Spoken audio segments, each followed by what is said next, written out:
मैं खुदा का धन्यवाद करता हूँ। इस समय खुदा की हजूरी में आप सब लोगों का स्वागत करता हूँ और जो ऑनलाइन इन वचनों को सुनते हैं उनका भी मैं खुदा की हजूरी में स्वागत करता हूँ प्रभु यीशु के सामर्थ्य नाम से। आइए हम थोड़े वचनों को हाथ में लेकर फिर प्रार्थना करते हैं।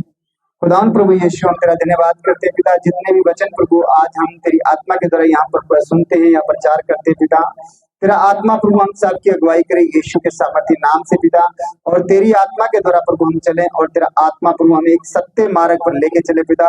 कोई भी शैतानी आत्मा हमें न भरमाने पाए, कोई भी विचक्राफ की आत्मा प्रभु हम पर कार्य न करने पाए यीशु के नाम से। हम प्रभु सिर्फ तेरी आत्मा के पीछे चलने वाले बने, ना कि संसार की बातों के पीछे चलने वाले बने यीशु के सामर्थ्य नाम से। और खुदावन तेरे नाम की महिमा हमारे जीवन में हो। और खुदावन जो आज आपने उद्देश्य रखा उस उद्देश्य को खुदावन हम तेरी आत्मा के द्वारा ग्रहण करते हैं यीशु के सामर्थ्य नाम से पिता। Thank you Lord. पवित्र आत्मा, इस समय को हम तेरे हाथों में सौंपते हैं खुदावन। इस देश के लिए भी हम प्रार्थना करते हैं पिता, इस देश के ओर प्रभु तेरी आत्मा के द्वारा चला पिता, ताकि कोई भी शैतानी आत्मा इस देश पर कार्य न करने पाए खुदा। इस देश के कार्मिक को और इस देश के हर एक कर्मचारी को प्रभु, सफाई कर्मचारी से लेकर प्रधानमंत्री तक प्रभु तेरी आत्मा के द्वारा पिता ब्लेस करते हैं यीशु के नाम से। वो खुदा तेरी आत्मा के द्वारा चलाए चले पिता, ना कि किसी शैतानी आत्माओं के द्वारा। हाँ पिता, जितने भी जो भी ऑर्डर हैं तमाम वो पिता तेरे हक में हो पिता, तेरे बेटे बेटियों के हक में। कोई भी शैतानी बैरी की आत्मा प्रभु यहाँ पर कार्य न करने पाए यीशु के नाम से। Thank you Lord. पवित्र आत्मा, आज जितने वचन सुनते हैं वो तेरी आत्मा के द्वारा हमारे हृदय पर लिखे जाए, हमारी पट्टियों पर लिखे जाए। जैसे खुदा तेरा वचन कहता है कि इन वचनों को मैं पत्थर की पट्टियों पर नहीं, मांस रूपी हृदय के पट्टे में लोगों का भी जो कभी मिटाए न जाएंगे। हाँ पिता, ये वचन प्रभु हमारे जीवन से भी कभी मिटाए न जाएंगे। हाँ पिता, मैं तेरा धन्यवाद करता हूँ आज के वचनों के लिए, आज के समय के लिए यीशु मसीह नासरी के नाम से। Thank you Jesus, thank you पवित्र यीशु क्रिस्त के नाम से। आमीन आमीन। धन्यवाद करते हैं यीशु के नाम से। थैंक यू जीसस, परमेश्वर के नाम की महिमा। आइए हम कुछ, जैसे हम खुदा के नियम को देखते हैं कि भेंटों को, तो हम कुछ भेंट के वचन देखते हैं, फिर अपने बेसिक वचनों में जाएंगे जो खुदा ने में। आज कितने दिन आनंदित है? सब आनंदित है?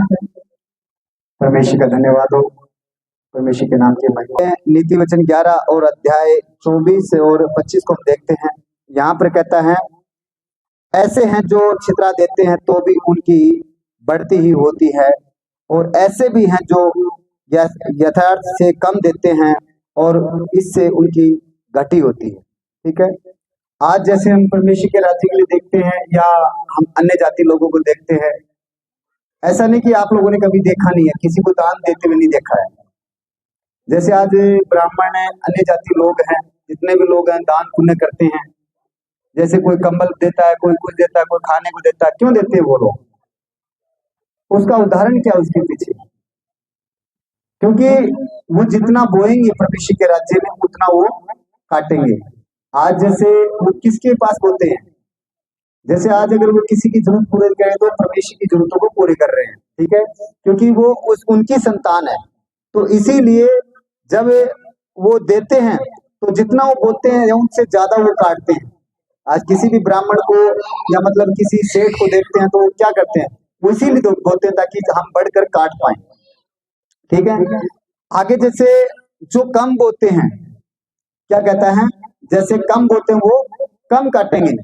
जैसे इसका उदाहरण बताता हूँ कि जैसे जमीन अपने पास 10 बीघा जमीन है।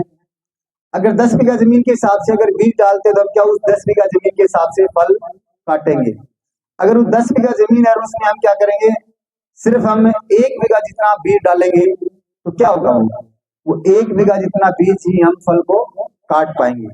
तो इसलिए जितना हम बोएंगे परमेश्वर के राज्य में उतना परमेश्वर हमें बढ़कर देने वाला। जैसे खुदा का नीचे वचन कहता है उदाहरण 25 के अंदर, उधार प्राणी हष्ट हो जाता है और जो दूसरों की खेती सींचता उसकी भी खेती सींची जाएगी।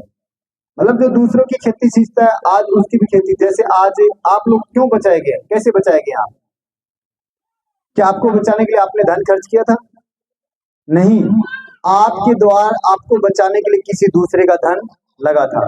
मतलब जैसे कि आपके पास सुसमाचार पहुंचा तो कोई भाई तो आपके पास गया था सुसमाचार लेकर, या कोई भाई ने आपको बुक दी है तो उस बुक के भी पैसे लगे, तो वो क्या है? किसी दूसरे का धन था। लेकिन जब उसने अपने धन के साथ दूसरों की खेती सींची तो उसका धन, उसकी खेती भी सींची गई। अगर आप जब उन सुसमाचार के द्वारा आज आप बचाए गए हैं, तो खुदा ने जो आपको आशीष तो देनी देनी थी, आपकी आशीष के द्वारा उन्हें भी ब्लेस किया है, जिनके फाइनेंस के द्वारा आप लोग बचाए गए हैं। तो इसीलिए खुदा का वचन कहता है तुम दूसरों की खेती सींचोगे तो तुम्हारी खेती भी सींची जाए। अगर आज आप दूसरों के लिए तैयार हैं, तो परमेश्वर आपको भी उठाने के लिए तैयार है। Hallelujah, thank you Jesus. आइए हम एक वचन को अध्याय 3 और पद 10 और 11। 10 के अंदर कहता है कि सारे दशवांश भंडार में ले आओ कि मेरे भवन में भोजन वस्तु रहे। और सेनाओं का यहोवा यह कहता है कि ऐसा कर कर मुझे परखो कि मैं आकाश के झरोखे तुम्हारे लिए खोल कर तुम्हारे ऊपर अपरम आशीष की वर्षा करता हूं कि नहीं। हालेलुया। तो यहाँ पर ये कहता है कि सारे दशवांश भंडार में ले आओ। पहले क्या था कि जैसे खुदा ने हर एक वस्तु इस पृथ्वी पर रची थी, तो उसका दशवांश था, वो परमेश्वर के भंडार में लेके आना था। आज भी लोग देते हैं और कायदे से हमें देना भी चाहिए। जैसे आज जैसे मतलब हमारा कमाई का स्रोत जो भी है, जैसे आज भी अगर हर एक नियम फॉलो करके चलेंगे तो परमेश्वर में कोई घटी नहीं होने देगा। लेकिन मनुष्य क्या है, नियमों को तोड़ता है, और जब वो तोड़ता है तो उस चीज पर जो खुदा की जो पूरी आशीषें हैं उनके जीवन में संपूर्ण नहीं हो पाती है। ठीक है, आज जैसे हम दशवांश को देखते हैं, कौन देता है भाई? 100 में से जैसे 10 व्यक्ति दशवांश को देते हैं, जितना अपना कमाई का स्रोत होता है दशवांश वो देते हैं परमेश्वर के राज्य में। लेकिन ज्यादातर तो भेंट भी मुश्किल से निकालते हैं काफी लोग। ठीक है, तो इसीलिए हमें परमेश्वर के राज्य में कह रहा है कि सारा दशवांश भंडार में ले आओ, मतलब परमेश्वर के भोजन घर में ले आओ। आज जैसे हम अंकुर मिनिस्ट्री को देखते हैं, वहां पर सुबह से लेकर शाम तक मतलब वहां पर खाने का जो सिस्टम चला रहता है, वो कहाँ से आया? वो इन्हीं पैसों से आता है जो हम दशवांश देते हैं, भेंट देते हैं, बीज बोते हैं। उन्हीं पैसों के द्वारा हर एक जरूरतें पूरी की जाती है। जैसे अभी पीछे वाली शक्ति गई थी संडे की, उसमें हर एक व्यक्ति को जो वहां पर 7 कैंडिडेट थे, उन 7 कैंडिडेटों को मतलब 5.5 लाख रुपया का चेक दिया गया था। आप लोगों के सामने की बात है। कहाँ से उनकी जरूरतें पूरी हुई? परमेश्वर ऐसा नहीं कि वो हमारी जरूरत मतलब जैसे हमें आकर उतर के देगा पैसा, नहीं, वो एक दूसरे मनुष्य के द्वारा हमारी जरूरतों को पूरा करता है। इसीलिए वो कहता है ना कि अगर तुम दूसरों की खेती सींचोगे तो तुम्हारी खेती भी सींची जाएगी। अगर आज हम दूसरों के लिए तैयार है तो हमारी कोई घटी नहीं होने देगा। और जो यहाँ पर 24 के अंदर कह रहा है कि जितना तुम छितराओगे उतना बढ़ते जाओगे, तो जितना हम देंगे उतना फल फूल होते जाएंगे। तो इसीलिए हम जितना परमेश्वर के राज्य में बोलते हैं उतना बढ़कर काट पाते हैं। ठीक है, और आगे कहता है कि सेनाओं के यहोवा का यह कहता है कि ऐसा करके मुझे परखो। परमेश्वर कह रहा तुम ये सारे नियम फॉलो करके अपने जीवन में मानकर मुझे परखो कि मैं तुम्हारे जीवन में काम करता हूँ नहीं करता। मतलब आशीष के झरोखे तुम्हारे लिए खोलकर तुम्हारे ऊपर आशीष की वर्षा करता हूँ कि नहीं। जैसे आज अगर वर्षा होती है तो क्या वो बूंद बूंद से होती है? आकाश से जब वर्षा होती है तो बूंद बूंद से होती है? नहीं, वो भरपूर होती है। तो वैसे ही खुदा कह रहा है कि मैं तुम्हारे लिए आकाश से आशीष के झरोखे, मतलब जो आपको जो चीज चाहिए है वो चीज के हर एक दरवाजे परमेश्वर आपके लिए खोल देगा ताकि आपको कोई घटी ना हो। ठीक है, इसीलिए जैसे खुदा का वचन कहता है जवान सी को घटी हो सकती है परंतु युवा के खोजों को किसी बड़ी वस्तु घटी नहीं हो सकती। जैसे खुदा का वचन कहता आगे कि मैं तुम्हारे नाश करने वाले को ऐसा घुड़कूंगा कि वह तुम्हारी भूमि की उपज नष्ट न करेगा और तुम्हारी दाखलताओं के फल कच्चे न गिरेंगे। सेनाओं के यहोवा का यही वचन है। हालेलुया। क्या कह रहा है यहाँ पर 11 में कि मैं तुम्हारे लिए नाश करने वाले को ऐसा घुड़कूंगा कि वह तुम्हारी भूमि की उपज नष्ट न करेगा। कौन सी उपज? हमारी भूमि। ये हमारी भूमि है, इससे हम क्या खिला सकते हैं? इससे हमारा कमाई का स्रोत था, पैसा आता है। तो फल क्या है? पैसा। हमारा जो हमारी मजदूरी है, पैसा, फल वो आता है। लेकिन शैतान क्या करता है? वो चीज को नष्ट करता है। कभी दवाइयों में, कभी फालतू खर्च होता था, कभी कहाँ लग जाता, कभी कहाँ लग जाता है। और खुदा क्या कहता है ऊपर कि अगर तुम ऐसा करते हो तो मुझे परख कर देखो कि कोई तुम्हारी फसल को, भूमि की उपज को नष्ट ना करेगा। और कह रहा है कि जो तुम्हारी फसल को नष्ट करेगा उसे मैं क्या करूंगा? घुड़कूंगा। घुड़कना मतलब उसे मारना, नफरत करना, उसे मैं डांटूंगा कि तू यहाँ से जा, इसको नाश ना कर, ठीक है। इसीलिए कह रहा है कि मैं घुड़कूंगा कि वह तुम्हारी भूमि की उपज नष्ट न करेगा और तुम्हारी दाखलताओं के फल कच्चे न गिरेंगे। सेनाओं का योग यही वचन है। जो हमारी दाखलताओं के फल मतलब जो हम कमाई का स्रोत लेके आते हैं वो हमारे व्यर्थ नहीं जाएंगे, हमारा फालतू खर्च कभी नहीं होगा।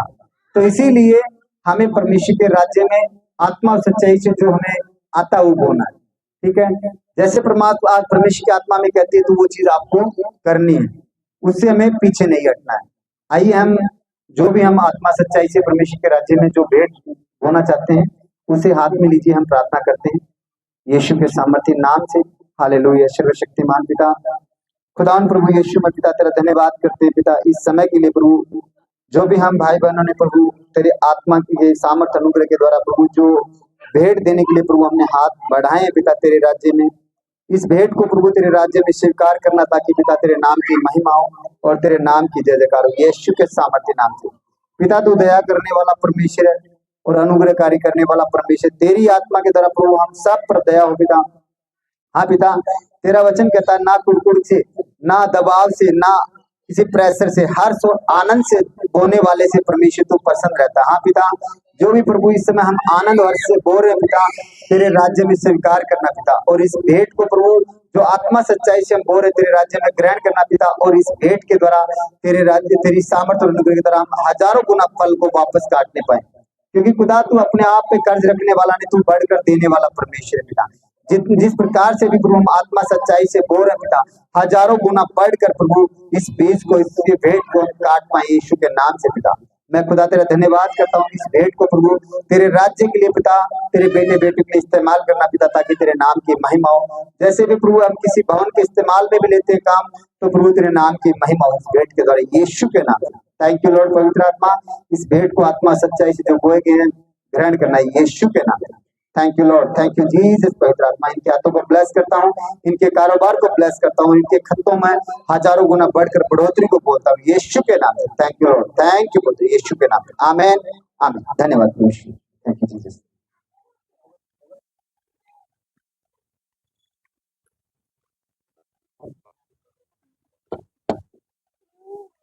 Thank you Jesus, thank you पवित्र आत्मा को दान प्रभु यीशु तेरा धन्यवाद करते हैं। Hallelujah, thank you Lord.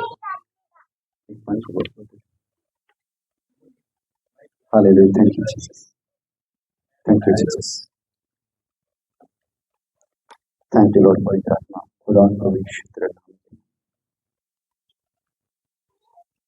Thank you Jesus, thank you Jesus, thank you Jesus. बेटा एक जन बैठ जाओ अभी। हाँ हाँ हाँ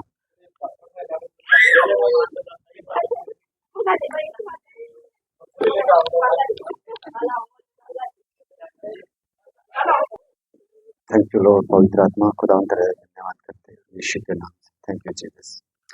आइए हम कुछ वचन को देखते हैं खुदा की आत्मा के द्वारा जो परमेश्वर ने हमें दिया। जैसे हम देखते हैं भय, भय क्या होता है आप सबको पता है? भय भय डर।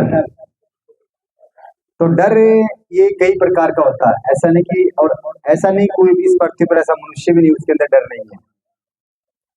प्रत्येक मनुष्य के अंदर डर है, किसी को किसी का होता है, किसी को किसी का होता है, ठीक है। किसी को जैसे मेरे बच्चे मुश्किल बढ़ जाए, किसी मेरे बच्चों को कुछ ना हो जाए, या किसी को कुछ प्रॉब्लम होती है उसका होता है, या किसी को अपने जीवन का होता है कि मैं कहीं दिक्कत ना हो जाए।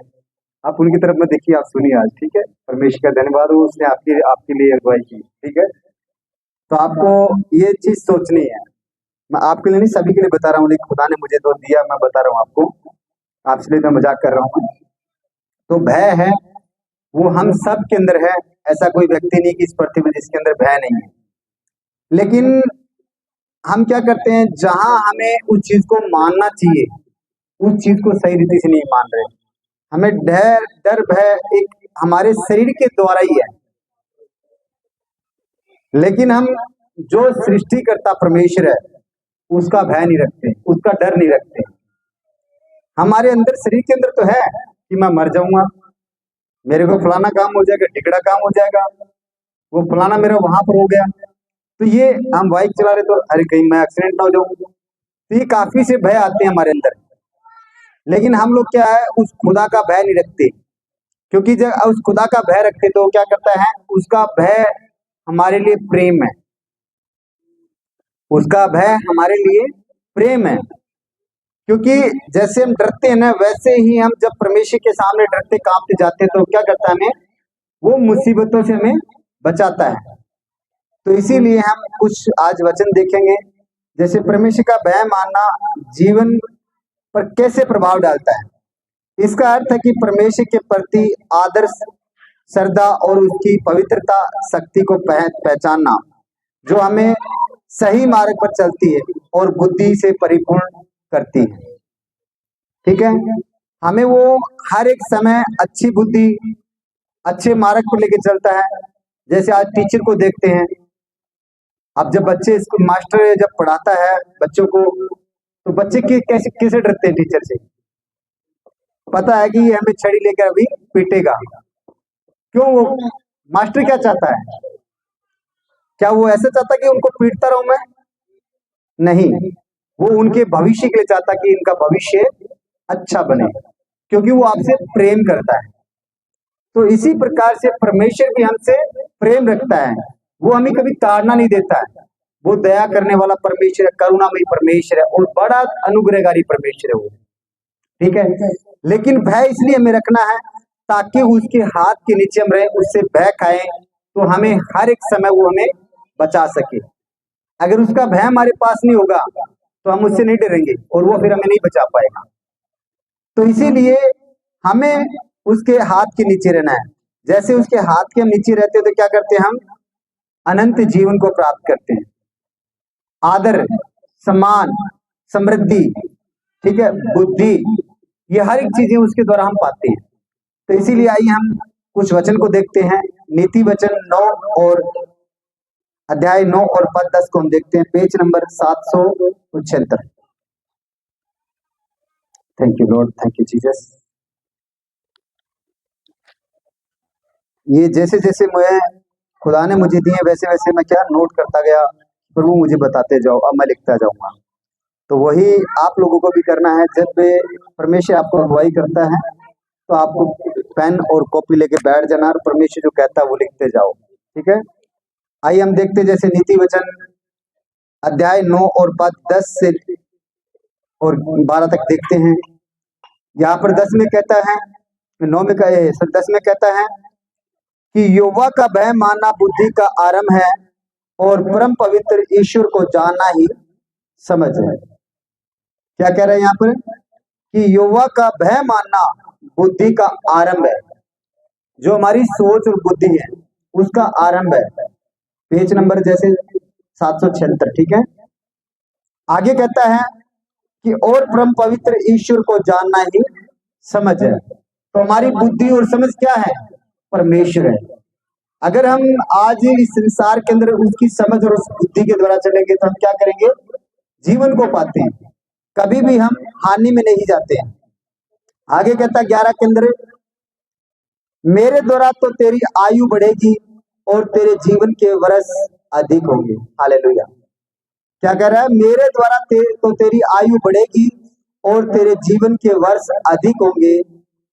12 के अंदर कहता है, यदि तू बुद्धिमान हो तो बुद्धि का फल तू ही भोगेगा, और यदि तू ठट्ठा करने वाले करे तो दंड केवल तू ही भोगेगा। क्या कह रहे हैं यहाँ पर? अगर परमेश्वर का भय मानकर चलते हैं तो हम क्या करते हैं? उसकी आशीष, समझ, ज्ञान, बुद्धि को प्राप्त करते हैं।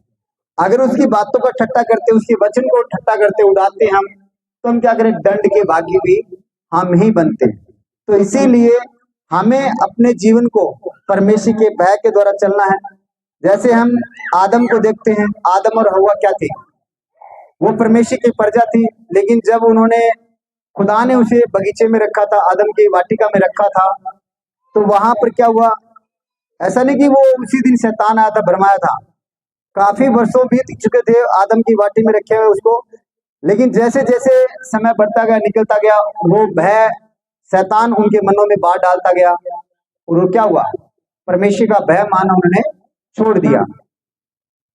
कहाँ मर चुके फिर वो, मतलब वहां पर आत्मा में वो मर चुके थे। कहाँ पर? आत्मिक आत्मा में वो मर चुके थे। ठीक है। जैसे ही शैतान ने हवा को भरमाया था और भरमाने के द्वारा जैसे वो अपने पति के पास गई थी और उनको भी उसने चीज फल को खिलाया, क्या हुआ? जो परमेश्वर ने उनका भय रखा था उस वो भय खत्म हो गया, संसार का ज्ञान उन्हें आ गया। और जैसे ही परमेश्वर इस बगीचे में आया तो आदम और हव्वा क्या हुए थे? छुपे हुए थे पेड़ के पीछे, डर रहे थे फिर अभी, क्योंकि उन्होंने आज्ञा का उल्लंघन कर दिया था। तब परमेश्वर ने कहा तुम कहाँ हो? बल्कि परमेश्वर को ये नहीं कि पता कहाँ छुप रहे हो, सब कुछ पता था। लेकिन फिर भी परमेश्वर ने उसे पूछा कि तुम कहाँ हो? उन्होंने कहा हम तेरे डर के मारे छुप गए। बोले तुम कैसे छुप गए? बोले कहीं, बोला हम लोग नंगे हैं। बोले तुमने किसे बता दिया कि तुम लोग नंगे हो? क्या तुमने मेरी आज्ञाओं का उल्लंघन किया, उस फल को खाया? तो मतलब जब उन्होंने फल खाया उसी समय परमेश्वर का भय उनके जीवन से निकल गया था। तब उन्होंने वो आज्ञा को, मतलब जो श्राप था उन पर आया। तो आज जब व्यक्ति कोई भी हो प्रभु यीशु मसीह परमेश्वर की आज्ञा के अंदर जो नहीं चालता वो क्या करता है?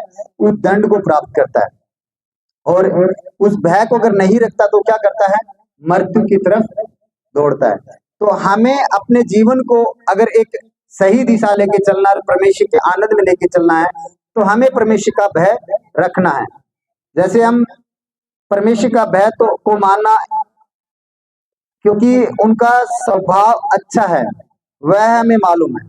जैसे आज हम जानते हैं कि परमेश्वर दया करने वाला है, अनुग्रहकारी परमेश्वर है। क्यों? अगर वो दयालु नहीं होता तो उसने अपना बलिदान नहीं देता हमारे लिए। आज प्रभु यीशु मसीह इस पृथ्वी पर आया, क्यों वो रूप लेके इस पृथ्वी पर आया? ताकि हमारे प्रेम के लिए, वो हमसे प्रेम करता है, उसे पता था कि ये नाश होने वाले हैं, तो इसीलिए वो अपना अवतार चेंज करके इस पृथ्वी पर आया ताकि हम लोग बचाए जाए। आज उसी के द्वारा हम लोग बचाए गए। जैसे हम कुछ वचन को देखते हैं, नीति वचन 1 और 7 को देखते हैं। आज थोड़ा नीति वचन में ज्यादा रहेंगे। नीति वचन 1:7 कहता है कि यहोवा का भय मानना बुद्धि का मूल है और बुद्धि और शिक्षा को मूढ़ ही लोग तुच्छ जानते हैं। यहाँ पर क्या कहता है कि यहोवा का भय मानना बुद्धि का मूल है। आज जब यहोवा का भय मानते तो हम क्या करते हैं? परमेश्वर की बुद्धि को प्राप्त करते हैं। और वो क्या है? क्या बुद्धि हमें परमेश्वर की कहीं गलत जगह लेके जाएगी? नहीं, वो हमें एक अच्छी रीति जगह पर लेके जाएगी। Page number 766। ठीक है। तो यहाँ पर कहता है कि यहोवा का भय मानना बुद्धि का मूल है और बुद्धि और शिक्षा को मूढ़ ही लोग तुच्छ जानते हैं। आज जैसे लोग हम संसार के अंदर देखते हैं परमेश्वर के वचनों को लोग तुच्छ जानते हैं, तो वो कौन है? वो मूढ़ी लोग हैं, उन्हें सत्य का ज्ञान नहीं है। इसीलिए खुदा का वचन कहता है मेरी प्रजा को मेरा ज्ञान न होने की वजह से नष्ट होते जा रहे। तभी आज लोग नष्ट होते जाते हैं कि उन्हें परमेश्वर के ज्ञान नहीं है। ठीक है। आइए इसमें थोड़ा और आगे देखते हैं। नीति वचन अध्याय 2 के अंदर ही देखते हैं। इसमें 4 से लेकर 7 तक यहाँ पर कहता है और उसको चांदी के समान ढूंढे और गुप्त धन के समान उसकी खोज में लगा रहे। किसे? बुद्धि के लिए। और बुद्धि क्या है? यहोवा का भय। अगर यहोवा का भय रखती तो हमें बुद्धि और समझ हर एक चीजें प्राप्त आती है। 5 के अंदर कहता है तो तू यहोवा के भय को समझेगा और परमेश्वर का ज्ञान तुझे प्राप्त होगा। जब यहोवा को भय को हम समझेंगे तो हमारे जीवन के अंदर क्या होगा? परमेश्वर का ज्ञान प्राप्त होगा, तो कभी भी हानि की तरफ हमें नहीं लेके जाएगा। आगे कहता है 6 के अंदर क्योंकि बुद्धि यहोवा ही देता है और ज्ञान और समझ की बातें उसी के मुंह से निकलती है। क्या कह रहा है? क्योंकि बुद्धि यहोवा ही देता है और ज्ञान और समझ की बातें उसी के मुंह से निकलती हैं। वह सीधे लोगों के लिए खरी बुद्धि रख छोड़ता है और जो खराई से चलते हैं उनके लिए वह ढाल ठहरता है। हालेलुया। तो जो आज परमेश्वर की बुद्धि के समझ के द्वारा चलते हैं, परमेश्वर के भय को चलते हैं, वो क्या करता? उनकी ढाल ठहरता। जैसे हम आज एक परमेश्वर का भय डर नहीं है बल्कि वह प्रेम है। जैसे एक पिता अपने बच्चों को आज्ञाकारी बनाता है तो वो क्या करता है, डांटता है ताकि मेरे बच्चे कहीं गलत कार्य न कर बैठे। तो इसीलिए पिता भी हमें क्या करता है, अपना अगर भय उनका नहीं रहेगा और वो प्यार ही प्यार करता रहे तो क्या करेंगे, बच्चे बिगड़ जाएंगे। तो इसीलिए अगर वो थोड़ा डांटता भी हमें तो हमें उसको अच्छा है वो, ताकि हमें वो सही दिशा में लेके जा रहा है। जैसे यहाँ पर हम एक उदाहरण को देखते हैं, दाऊद था। दाऊद ने क्या किया था, अपने बच्चों पर कभी उसने छड़ी नहीं उठाई थी, कभी उन्हें नहीं डांटा था। तो क्या हुआ, उनके बच्चे ही उसके जान के विरोधी बन गए थे। तो जैसे आज हम अगर पिता की आज्ञाकारिता में नहीं चलेंगे तो हम क्या करते हैं, बिगड़ जाएंगे।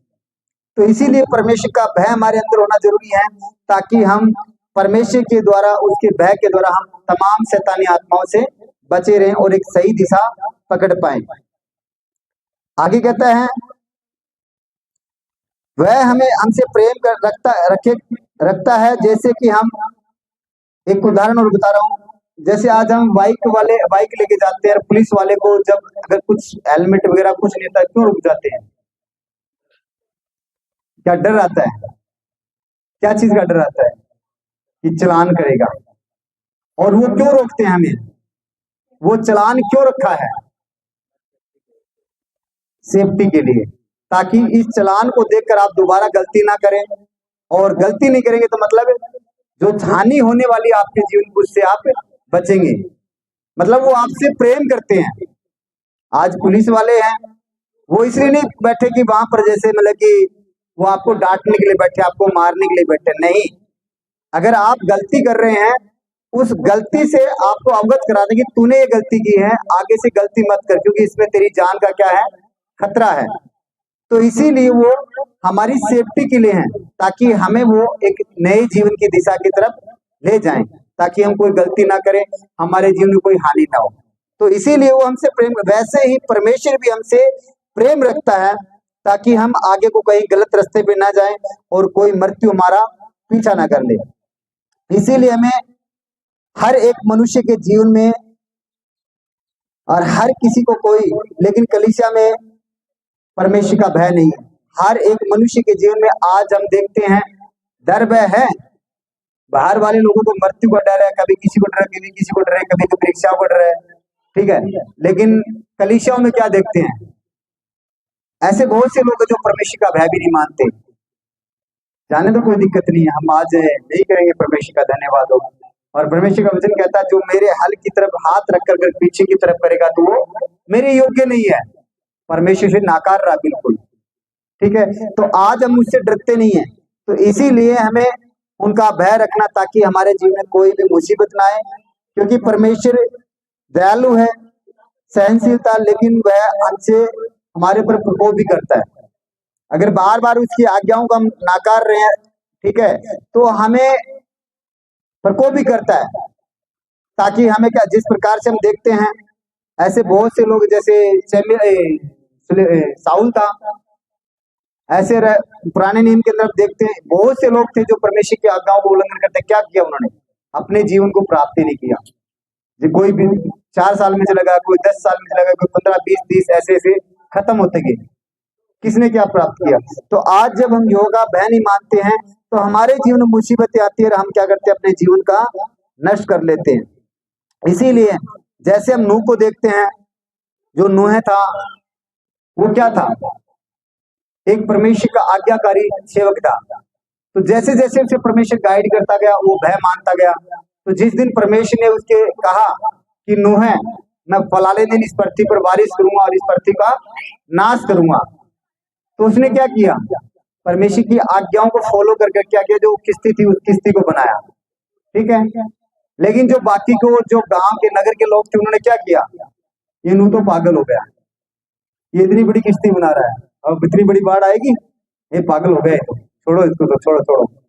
लेकिन जब बाढ़ आई तो क्या हुआ, वही लोग खड़खड़ाने लगे, नूह दरवाजा खोल, दरवाजा खोल, हमें भी तेरे साथ आना है। लेकिन परमेश्वर उन्हें नहीं बचाना चाहता था। तो आज जब भय नहीं रखेंगे, वहां पर उस समय क्यों उन्हें परमेश्वर नष्ट किया था वहां पर उस समय, क्योंकि पूरे संसार में उस समय पूरे नगर में सिर्फ नूह को छोड़कर और कोई भी धर्मी नहीं था। प्रत्येक लोग पापी थे, इसीलिए कोई परमेश्वर का भय वहां पर रखने वाला नहीं था, सिर्फ नूह को छोड़कर। तो जो आज जैसे नूह उसका भय रखता था, तो परमेश्वर नूह को कहां से कहां बैठाया, उस नूह के द्वारा फिर सृष्टि की रचना हुई है। तो आज जब हम परमेश्वर का भय रखेंगे तो परमेश्वर भी हमें ऐसे ही उठाएगा। जैसे वो पानी था, वो पानी कुछ लोगों के लिए क्या हुआ, मृत्यु का कारण हुआ, और कुछ लोगों के लिए क्या हुआ, जीवन का स्रोत हुआ। मतलब उसी पानी के द्वारा किसी को मृत्यु मिली तो किसी को जीवन दान मिला। तो आज जब हम परमेश्वर के प्रकोप को देखकर या परमेश्वर के भय को देखकर हम चलते हैं, तो हमारे जीवन के अंदर क्या है, हम आनंद से जी पाते हैं। क्योंकि जैसे खुदा का वचन कहता है, पर उससे, चलो मैं आगे बताऊंगा उस वचन को, चलो निकलता मैं बताता हूँ।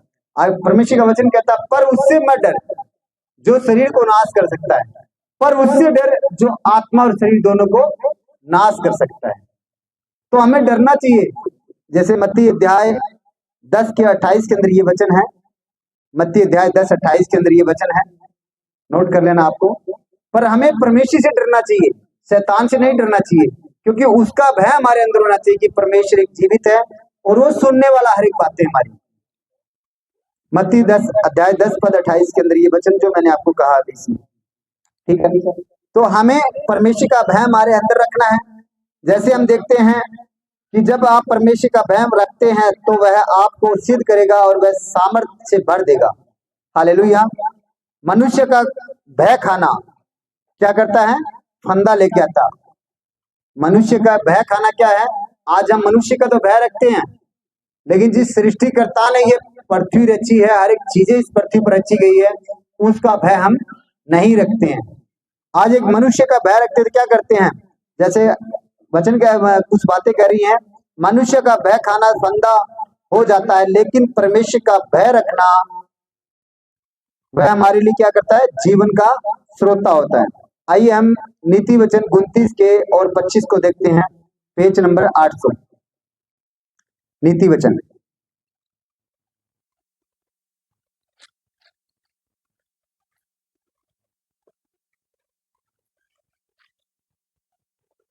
29 और 25 कहता है, पेज नंबर 800 के अंदर, और 25 नंबर पद को देखते हैं, 29 से 25।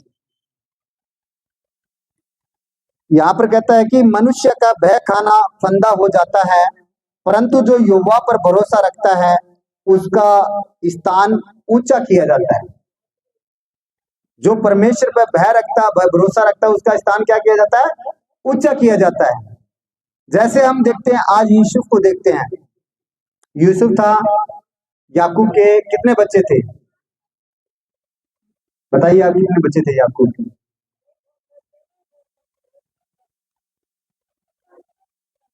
नहीं पता? 12 बच्चे थे याकूब के। याकूब की जैसे यूसुफ था, यूसुफ क्या था, याकूब का बच्चा था, और यूसुफ याकूब के 12 बच्चे थे। 12 में से जैसे 11 लोग एक साइड थे और एक यूसुफ था छोटा छोटा, तो वो क्या था, अपना पिता का प्रिय बेटा था। जैसे हाँ, यूसुफ, और याकूब ने उसे क्या दिया था, अंगरखा, एक जो पहनने का हमारा जैसे शर्ट है, चोला है, कुछ भी है, ऐसे उसने अंगरखा बना के दिया था। अंगरखा मतलब क्या होता है कि उसके चांदी, हीरे, मोती, ऐसी कुछ चीजें लगी रहती हैं, तो उसका अंगरखा था। तो जब याकूब के जो 12 लोग थे, उन्होंने क्या किया, यूसुफ को उठाकर गड्ढे में डाल दिया। मतलब वो गया था अपने भाइयों का हाल पूछने के लिए, लेकिन उन्होंने क्या किया, उठाकर गड्ढे में उसे डाल दिया। और फिर क्या हुआ, गड्ढे से निकाल कर उन्होंने क्या किया, मिस्रियों को भेज दिया, मिस्र जाने वाले को भेज दिया था। और मिस्र में जाने के द्वारा फिर क्या हुआ, वहां पर जैसे पोतीपर की पत्नी थी, उसने उस पर कुछ ब्लेम लगाकर उसे क्या किया, जेल खाने में डाल दिया। इतनी बातें होने के द्वारा भी उसे क्या लगा था, क्या परमेश्वर मेरे साथ नहीं है? वो उसे विश्वास था कि जब मैं आज इन परिस्थितियों में हूं तो परमेश्वर मुझे ऊंचा उठाएगा। जो यहाँ पर 29 का वचन कहता है कि मनुष्य का भय खाना फंदा हो जाता है, परंतु जो यहोवा पर भरोसा रखता है उसका स्थान ऊंचा किया जाता है।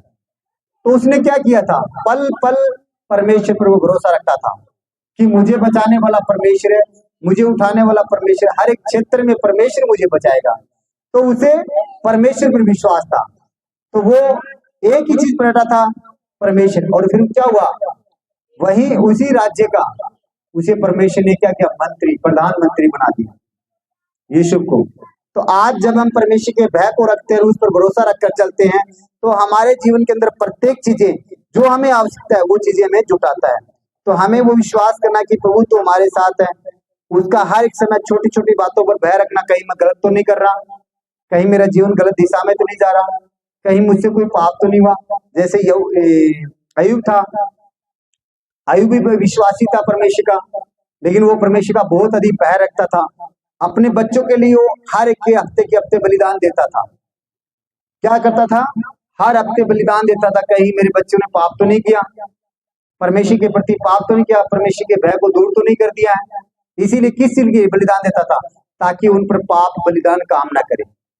ठीक है, तो इसीलिए हमें उसका भय रखना। जैसे बाइबल के अंदर तो देखते हैं कि काफी लोगों ने परमेश्वर का भय माना, और जिन लोगों ने भय नहीं माना वो क्या हुआ, मृत्यु को प्राप्त हो गए। तो आज हमें परमेश्वर ने चुना, तो हमें उसका भय रखना है। जैसे यूसुफ का मैंने बता दिया। अब हम कुछ वचन को जैसे देखते हैं, व्यवस्था विवरण अध्याय 5 को हम देखते हैं, पेज नंबर 223। यहाँ पर कहता है, इसलिए 32 के अंदर कहता है, इसलिए तुम अपने परमेश्वर यहोवा की आज्ञा के अनुसार करने में चौकसी करना, न तो दाहिने मुड़ना और न बाएं। क्या कह रहे हैं कि परमेश्वर की आज्ञा है जो उसको करने में चौकसी करना। लेकिन आज कितने लोग चौकसी करते हैं, आज कितने लोग परमेश्वर की आज्ञाओं को मानकर चलते हैं। इसमें से जितनी पूरी आज्ञा है बहुत कम लोग मानते हैं। ठीक है, परमेश्वर का वचन क्या कह रहा है, कोई दिक्कत नहीं, थोड़ा सा कर लेते हैं, थोड़ा सा हम चल लेते हैं, आज कोई दिक्कत नहीं है, थोड़ा सा फलानी चीजों में सम्मिलित हो जाते हैं।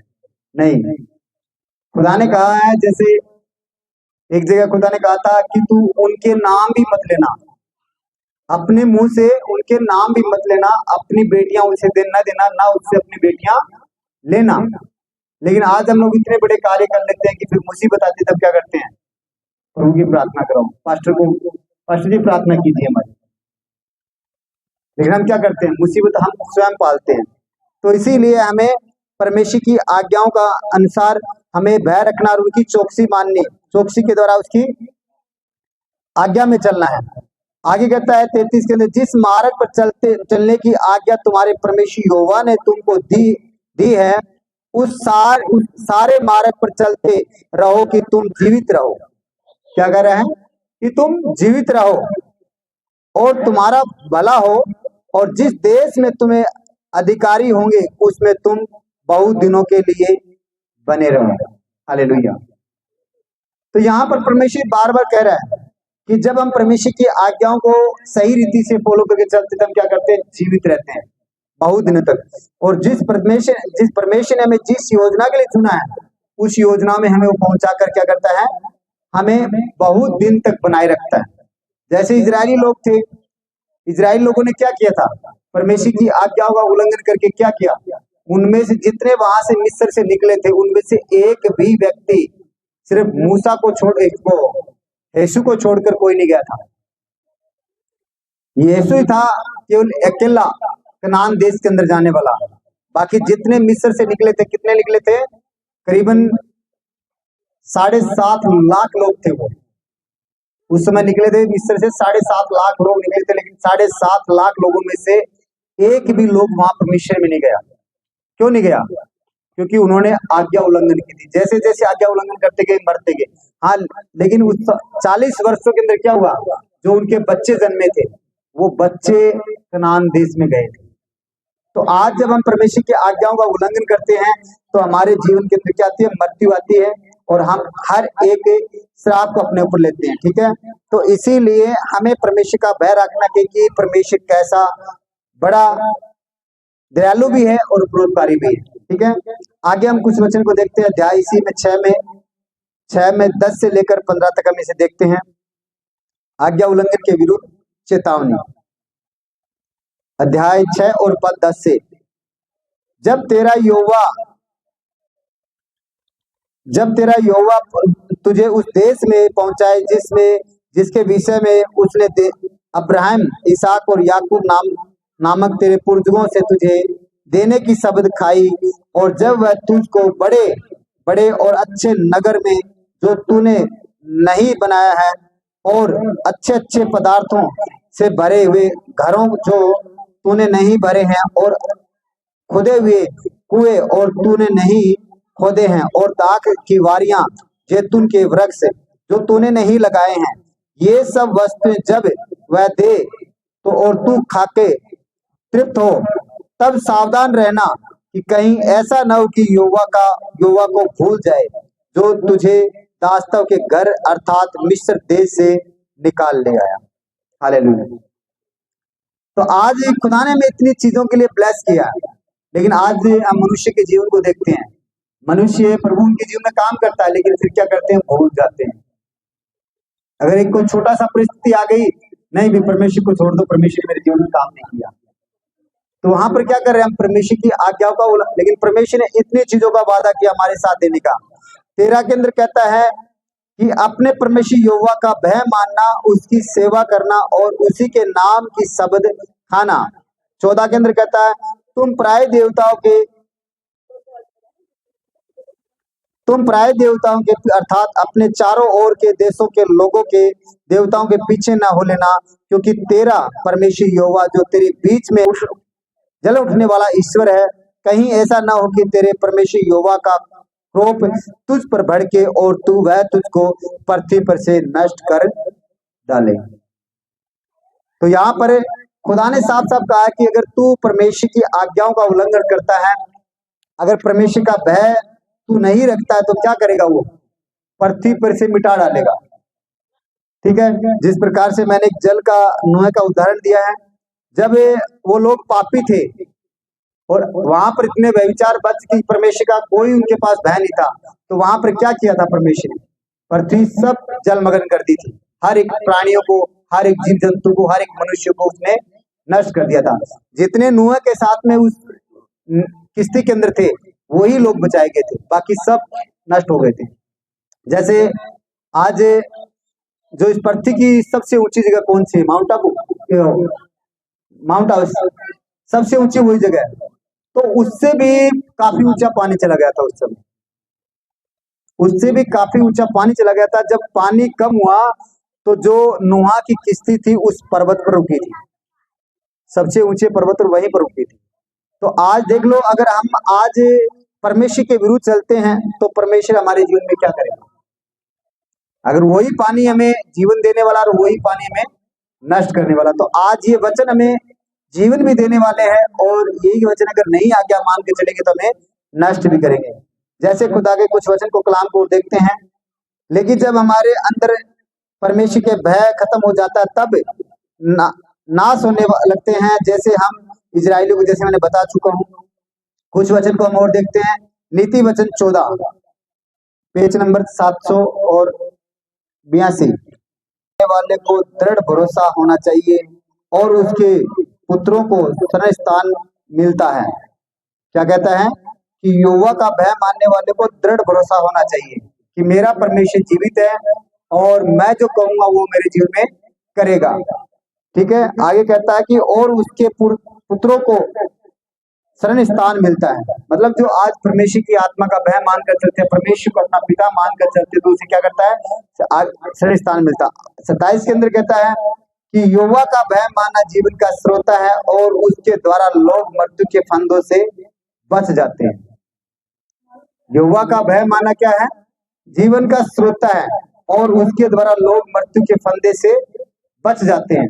जब आज जैसे मैंने अभी बताया नियम कुछ चीजें, तो हम धीरे धीरे क्या करते हैं, उस तमाम विपत्तियों से हम बचते जाते हैं जो हमारे ऊपर मुसीबत आने वाली होती है। जैसे एक मैंने गवाही सुनी थी, खुदा ने एक दास को कहा था कि तुम मर्सिडीज गाड़ी लेना। एक दास को कहा था, उसने क्या किया, जाकर मर्सिडीज गाड़ी की इनकम पूछी, तो मतलब जो उनकी इनकम पेमेंट पूछी, तो पेमेंट बहुत ज्यादा थी। तो पास्टर ने क्या किया, वहां पर पुरानी जो मर्सिडीज थी वो ले ली और वो लेकर घर पर आ गया। उसने कहा कि चलो परमेश्वर काम हो गया दोनों। भाई गाड़ी भी आ गई और परमेश्वर का वादा भी पूरा हो गया। तो जैसे उसने अपनी बच्ची को उस गाड़ी को देकर भेजा, तो रास्ते में क्या हुआ, एक्सीडेंट हो गई और बच्ची क्या हुई, खत्म हो गई। अब उसने लोग कहने लगे कि ये तो लोग, ये पास्टर था और इसकी बच्ची तो खत्म हो गई। तो ऐसा बहुत सी बातें उठती है फिर। लेकिन जैसे वो खुदा की उपस्थिति में गया तो खुदा ने कहा कि जा तू अपने उस गाड़ी के मर्सिडी के पास अंदर जा, ठीक है, नई गाड़ी के पास, और वहां उसके जो फ्रिक्चर है, जो मतलब अंदर सिस्टम है, उन सिस्टम को देख जाकर। तो जाकर उन्होंने देखा तो वो गाड़ी में इतने सिस्टम थे कि अगर एक्सीडेंट भी हो जाता तो वो बच्ची नहीं मर सकती। इसीलिए खुदा ने कहा कि मैंने तुझे नई गाड़ी लेने के लिए कहा, लेकिन तूने क्या किया, अपनी समझ का सहारा लिया। क्या हुआ, घर में वो बच्ची थी, चली गई। तो जब मनुष्य खुदा के भय की या उसकी आज्ञाओं का उल्लंघन कर चलते हैं, तो क्या करते हैं, नुकसान करते हैं अपने जीवन। नंबर 740 से और अध्याय 112 पद 1 से लेकर 3 तक हमें देखते हैं, ठीक है। यहाँ पर कहता है, यह की स्तुति करो, क्या ही धन्य वह पुरुष जो यहोवा का भय मानता है। क्या करे यहाँ पर, यहोवा की स्तुति करो, क्या ही धन्य वह पुरुष जो यहोवा का भय मानता है और उसकी आज्ञाओं से प्रति प्रसन्न रहता है, अति प्रसन्न रहता है। तो जब हम यहोवा का भय मानते हैं तो हम क्या करते हैं, खुदा से प्रसन्न होते हैं कि परमेश्वर ने हमें वो आनंद और हमारा जीवन दिया है, ठीक है। और हम जब परमेश्वर की उपस्थिति में जाते हैं तो हम क्या करते हैं, उसके भय को रखते हैं, उसकी स्तुति करते हैं, उसकी महिमा करते हैं, ताकि उसके द्वारा हम उसे प्रसन्न कर सकें। और आज हर एक मनुष्य को वही चाहिए कि हम परमेश्वर को प्रसन्न कर पाएं, ताकि परमेश्वर हमारे जीवन के अंदर बड़ी रीति से फल। आगे 2 के अंदर कहता है, उसका वंश पृथ्वी पर पराक्रमी होगा। क्या कह रहा है, जो यहोवा का भय रखते हैं उसका वंश पराक्रमी होगा और सीधे लोगों की संतान आशीष पाएंगी। क्या कह रहे हैं, सीधे लोगों की संतान आशीष पाएंगी, ठीक है। कह रहा है कि जो यहोवा का भय रखते हैं वो पराक्रमी होंगे, उनका परिवार, उनकी संतान, और वो क्या करेंगे, आशीष पाएंगे। 3 के अंदर कहता है कि उसके घर में धन संपत्ति रहती है और उसका धर्म सदा बना रहता है। हालेलुया। जब हम परमेश्वर का भय मानते हैं तो हमारे जीवन के अंदर क्या करता है, उसके घर में धन संपत्ति रहती है और उसका धर्म सदा बना रहता है। जब हम परमेश्वर के अनुग्रह भय को लेकर चलते हैं तो हम एक सदा बने रहते हैं। हमें जैसे मैंने वचन बताया था, हमें कोई घटी नहीं होने देता हूँ, हर एक समय में बढ़ाता रहता है। आइए हम कुछ वचन को, संसारिक चीजों से डरता है लेकिन परमेश्वर से वो नहीं डरता है। तो आज हमें वो तमाम चीजें डर भय करती है, लेकिन हम परमेश्वर से डरना नहीं चाहते कि परमेश्वर हमारे लिए क्या करेगा। जैसे हमें इतिहास को देखते हैं, सेकंड इतिहास अध्याय 16 को हम देखते हैं, सेकंड और पेज नंबर 538। यहाँ पर अध्याय सेकंड इतिहास अध्याय 16 में 9 कहता है कि देख, यहोवा की दृष्टि सारी पृथ्वी पर इसलिए फिरती रहती है कि जिसका मन उसकी ओर निष्कपट रहता है उसकी सहायता में वह अपनी सामर्थ दिखाए। क्या कह रहे हैं, जो परमेश्वर की ओर निष्कपट रहता है, परमेश्वर के कार्य को रहता है, तो क्या करता है, परमेश्वर की दृष्टि, उसकी आंखें आप पर लगी रहती हैं, ताकि मेरा पुत्र क्या कर रहा है, मेरी आज्ञाओं में चल रहा है। तो आज हम क्या करते हैं, अगर उसके भय को देखकर हम चलेंगे कि नहीं, तो हमें वो जीवन देगा। और जैसे देख रहे कि हमें कौन देख रहा है, चलो चोरी करनी है, छोटा सा ये पेन लेके जाना, चलो लेके चले, हमें कौन देख रहा है, ये देखने वाला मनुष्य नहीं है, हमारा न्याय करने वाला परमेश्वर है। तो वो उनकी आंखें हर पल पल के में चेक कर रही है कि हम क्या करते हैं, क्या बोलते हैं, क्या खाते हैं, क्या पीते हैं, कहाँ बैठते, कहाँ उठते हैं, ताकि हम उस चीजों के द्वारा, जैसे खुदा का वचन कहता है, हर अंतिम समय में न्याय, क्या चीज, किस चीजों का न्याय करेगा वो, कि तूने क्या किया, मैंने तुझे जीवन दिया था, तूने क्या मेरा भय खाया, कितने लोगों को तूने मुझे बचाया। तो यही चीजें हमें अपनी, जैसे निर्गमन एक अध्याय को देखते हैं आगे, निर्गम अध्याय 20 और पद 18 से लेकर 21 तक हमें देखेंगे, पेज नंबर 92,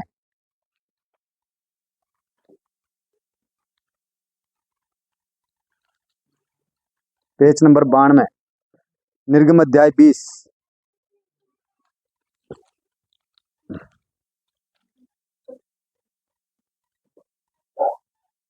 20 में 18 से लेकर इसे 20 तक देखते हैं हमने। यहाँ पर कह रहे हैं, निकाल लिया। यहाँ पर कह रहा है सब लोग गर्जन और बिजली और नरसिंह के शब्द सुनते और धुआं उठते हुए पर्वत को देखते रहे और देख के कांप कर दूर खड़े हो गए। मतलब जो इजरायली लोग थे, जब परमेश्वर का आत्मा नीचे आया, पर्वत पर आया, तो वो लोग डर गए। जितने भी इजरायली थे वो डर गए। और जैसे मूसा के द्वारा परमेश्वर ने कहा कि उन सब लोगों को यहाँ पर इकट्ठा करना ताकि मैं कुछ उन्हें बता सकूं, ठीक है, तो वो डर गए कि ये क्या चीज़ है। और वे 19 के अंदर कह रहा है कि और वे मूसा से कहने लगे, तू ही हम से बातें कर, तब तो हम सुन सकेंगे, परंतु परमेश्वर हमसे बातें न करे, ऐसा न हो कि हम मर जाएं। तो परमेश्वर एक ऐसा है कि उसको हम देख नहीं पाएंगे। वो इतना सामर्थ्यशाली और इतना क्रोधित है परमेश्वर, लेकिन वो क्या कह रहा है, वो नरम भी है, दयावांत भी है, दया करने वाला परमेश्वर भी हो। तो इसीलिए हमें उस पर अपना हमें उसे भय खाना है, ताकि वो हमें हर एक चीज़ों में फलवंत करे। जैसे आगे कहता है कि मूसा ने लोगों से कहा, डरो मत, क्योंकि परमेश्वर इसलिए आया कि तुम्हारी परीक्षा करे और उसका भय तुम्हारे मन में बना रहे कि तुम पाप न करो। किस लिए भय रखा उसने? कि तुम पाप न करो। अगर आज पाप करोगे तो क्या है, पाप की क्या है मजदूरी? मृत्यु है। तो परमेश्वर हमें उस मृत्यु से बचाना चाह रहा है, ताकि वो मृत्यु हमारे जीवन में नहीं आए और हमारा जीवन आनंद को से हम जी पाएं, ठीक है। तो इसीलिए हमें पाप से दूर रहना है। जैसे आज बहुत से लोग हैं तो देखते हैं कि हाँ हम लोगों ने कुछ कर रहे हैं, तो हमें क्या, तो कौन देखता है? देखने वाला एक मनुष्य से नहीं कुछ डर लगता हमें। जैसे खुदा का वचन कहता है, पर उससे मत डर जो शरीर को नाश करता, पर उससे डर जो आत्मा और शरीर दोनों को नाश करता है। तो एक मनुष्य से क्या डरना हमें? मनुष्य से हम डरते तो क्या करते हैं, फंदा हमारे ऊपर आता है। लेकिन जब उससे अगर नहीं डर रहे हैं तो हमारा शरीर पूरा नरक में डाल दिया जाता है। तो हमें उससे डरना है। इसीलिए जब हम परमेश्वर का भय रखते हैं, तब वह हमें डराता नहीं है, हमसे प्रेम रखता है, ठीक है। वो उसका प्रेम इसीलिए कि हम उस पर बने रहें और उसके भय को माने, कि हम पाप न करें, नष्ट ना हो जाएं। इसीलिए हमें परमेश्वर का भय रखना है। मेरी याद में सदा करना, मेरी याद